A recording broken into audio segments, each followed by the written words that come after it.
አይ ወንድሜ እርቦት ይሆን የሚያውቀው ከተማ ኑሮ ኧረ ወይኔ ወዳጅ መስሎ ተጫወቱ። አይ ወይኔ የቀን ጎዶሎ ከሀገር ያስወጡኝ ከብቶችን አስተው ብቻዬን አስቀረኝ። ሲያሳዝን።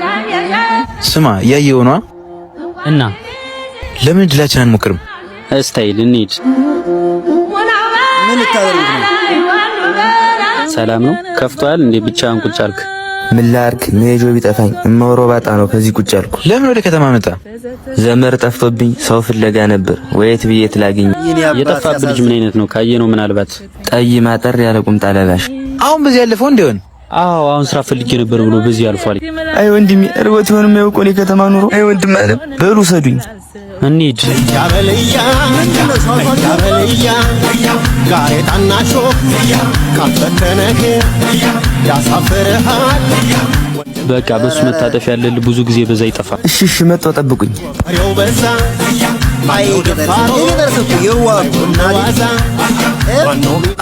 ወይ ላይ ነው ቦታ ዘንግተው ነው የሚሆን። ቆይ ልጠይቃችሁ።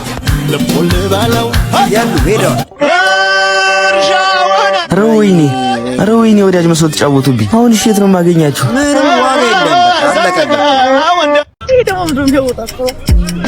አንተ እንደዚህ የሚያወጣጥር ይላል። አይ ምንድነው የሚያወጣጥር? ማን አባለ ዘመና የሆነች ቆይ ማን ይመስላል?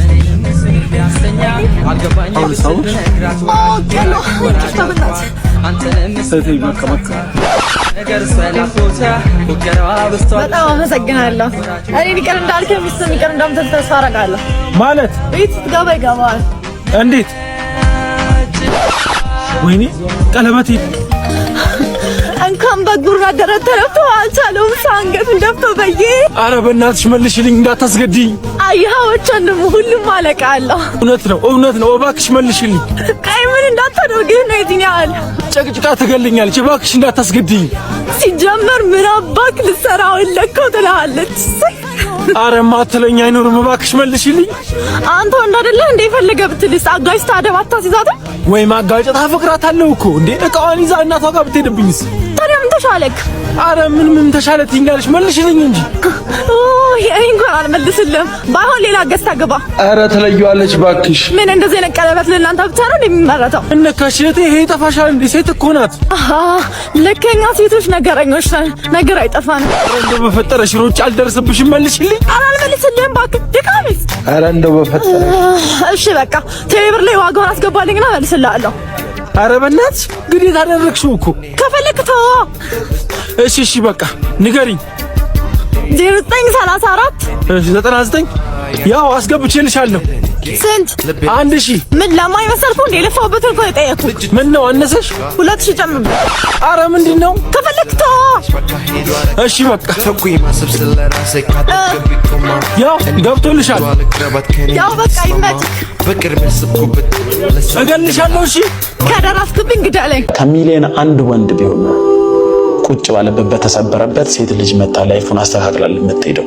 አንድ ልጅ ወንድ ነው ብዬ ወይ ደግሞ እንዲሆን ብዬ የማስበው እዚህ ምድር ላይ ወንዶች ሲኖሩ ከራሳቸው ውጭ ማንም እንደሌላቸው አድርገው እንዲያስቡ ነው ፈልገው። እኔ እሱ ነገር እውነት ነው።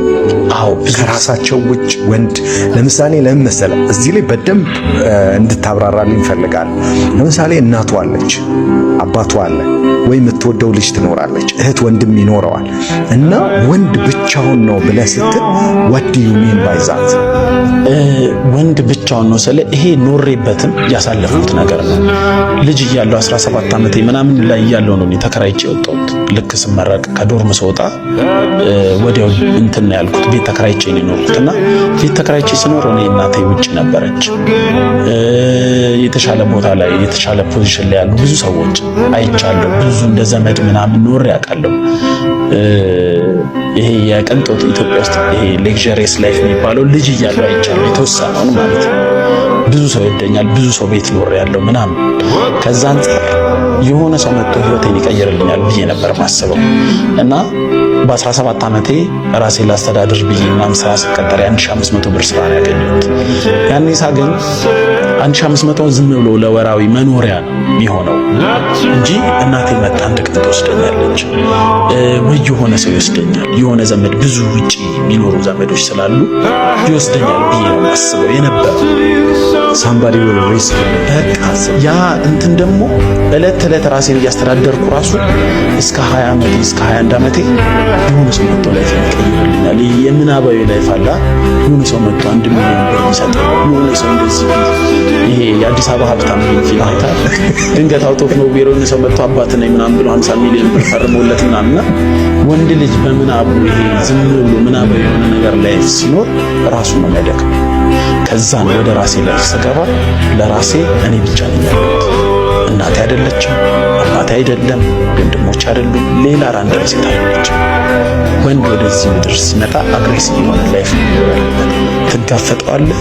ገንዘብ እርን ለማድረግ የትኛውንም ነገር ትቆፍራለህ። ከዛ ገንዘቡ ሲመጣ ላይፍ ተስተካክሏል። ይህም ቪዲዮ ከማየቴ በፊት ማለት ነው ለዚህ ልጅ ያለኝ አመለካከት ያለኝ ግምት እግዚአብሔር ኮምፕሊትሊ በጣም የተለያየ። እግዚአብሔር በስማ እንደዚህ ያልጠበቅኩትም። ይገርማል። የምር በጣም ይገርማል።